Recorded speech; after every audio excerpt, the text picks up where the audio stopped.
Hello, my name's Ethan, and welcome to the Hype Perthshire channel. Today, join us on our adventure to the Isle of Raasay. We left Perth at about 5 o'clock in the morning and embarked on a 180-mile journey to Caan, on the Isle of Skye, where we would eventually catch a ferry over to Raasay. The trip itself took us the best part of 4 hours, maybe even 5 if we include our stop in Spean Bridge. But it wasn't long until we were on the Isle of Skye and we got our first sight of the Isle of Raasay. As you'll see here, that's Caan just protruding up on the horizon line. And then it wasn't long before we got to Caan and awaited on our ferry.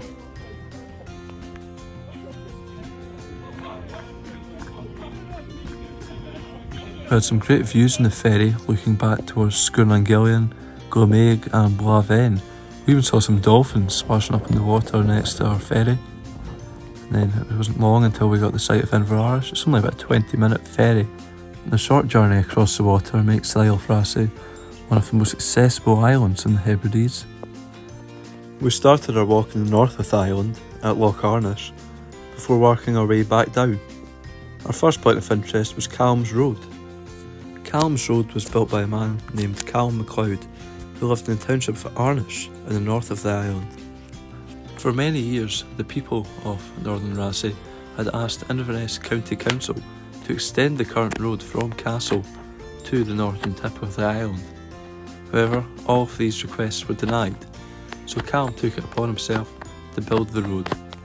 The road stretches about 2 miles from the township of Arnish to Brochel Castle.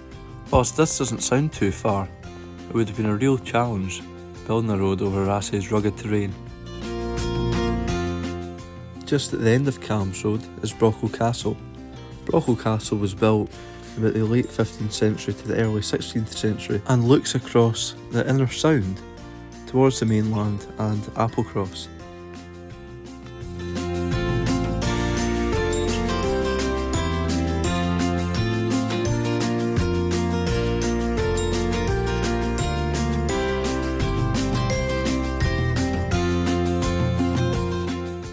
It wasn't long until we reached camp for the first night.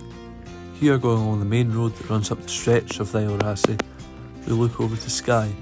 We can see Brochel, Caan and Calum. And here are some views from our campsite at Edinburgh that night.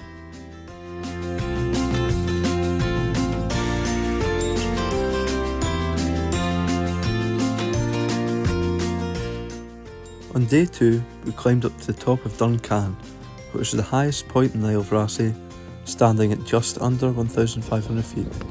As you can see, it was really misty and even windy, which maybe the camera doesn't quite pick up. As you can see down to the loch and below, it was completely shrouded in clouds, and even at the top you can see the winds were really picking up, so we didn't stay there for long and headed straight back down and headed towards Raasay Forest.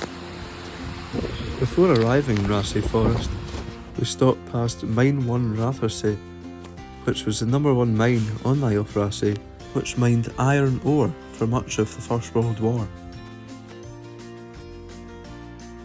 After stopping to have lunch, we made our way down into the forest, getting some lovely views of Inverarsh below before heading over Sushness Hill and down to Ayr Point, where we stayed the night.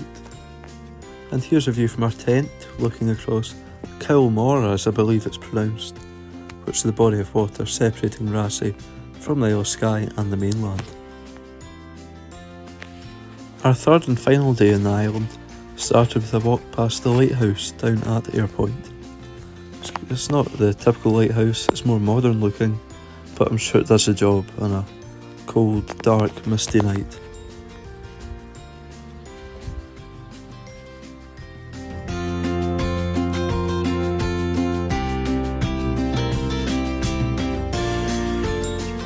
As our ferry was leaving early in the morning, it was important that we got to Inverarsh nice and early. So it was quite a short day, but I made sure to pop past the island store to buy a copy of Calum's Road, which makes for a great read, especially having the background knowledge previously about the Isle of Raasay from our trip. We then passed by this building, which you might recognise from the TV show SAS Who Dares Wins, This was our barracks as such, where the contestants would stay. It was in a state of disrepair now, so I highly doubt it's been used recently. And that brings an end to our Isle of Raasay adventure, as we caught the Calum ferry back to Sconser, and then took the long drive back to Perth. So to sum up, I think we had a great time in the Isle of Raasay. Even if the weather wasn't in our favour on the second, maybe third days, the first day just made it all worth it, with the stunning views, and it really did warrant being one of the most beautiful or scenic islands in the Hebrides. So if you enjoyed the video, make sure to give the channel a subscribe and like this video, and if you have Instagram, make sure to follow the Hike Perthshire Instagram to see more content like this.